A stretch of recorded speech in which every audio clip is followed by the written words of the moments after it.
If you were standing here 10,000 years ago, you'd have been on the beach. The water would just be over there. This was at the end of the Ice Age. The hills were still covered with snow and ice, and the sea levels from the melting ice were rising. They came right up. Probably a small family group standing here. The vegetation wouldn't have been the trees like we have now. It would have been shrubby bushes, quite small. Not much cover, a bit like a tundra almost. And at the Doggerland, which you may have heard of, between Europe and Britain, the land bridge, that was being covered with water, and the animals were being cut off. And vegetation was a bit scarce, but as the ice was receding, it was improving further north, so animals were following this for more grazing, and people were following the animals as a source of food. The people were nomadic. They were the Mesolithic or Middle Stone Age people. They were hunter-gatherers, so they would move around perhaps from season to season depending on what the food sources were. They were getting nuts and berries from the bushes. They were getting small animals, fish, shellfish, wildfowl, possibly even finding a stranded whale they could utilise. And they left a lot of waste around. There were shell middens which you could find up near Grangemouth, which were vast banks of black gunge and shell, all decaying. And that was their rubbish dumps. The shelter, possibly just temporary shelters to begin with, maybe just a structure of branches with turf, thatch, or even skins over them, which they could possibly just rebuild when they moved on. But eventually they would have more permanent structures.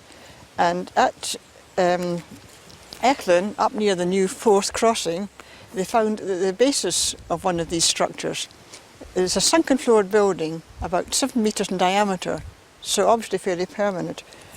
They had tools, they had flint implements which identified the site. They could be used as barbs and arrows, or even as another stick for perhaps using as a saw or a cutting tool.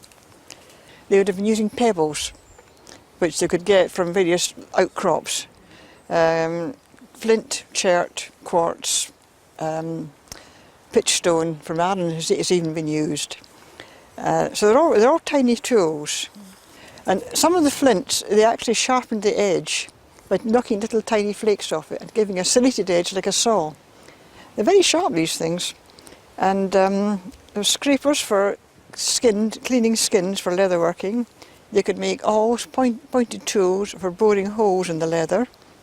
In fact, when they excavated the trench here, the trench was found by the Edinburgh Archaeological Field Society, who were doing an excavation between the Roman fort and the bathhouse, looking for Roman levels, but they had been destroyed by the later village.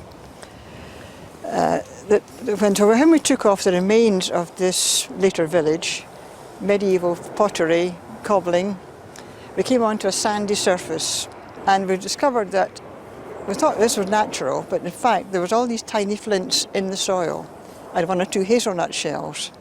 So we knew it was something fairly important. We called in the professionals to do a special excavation to deal with this deposit.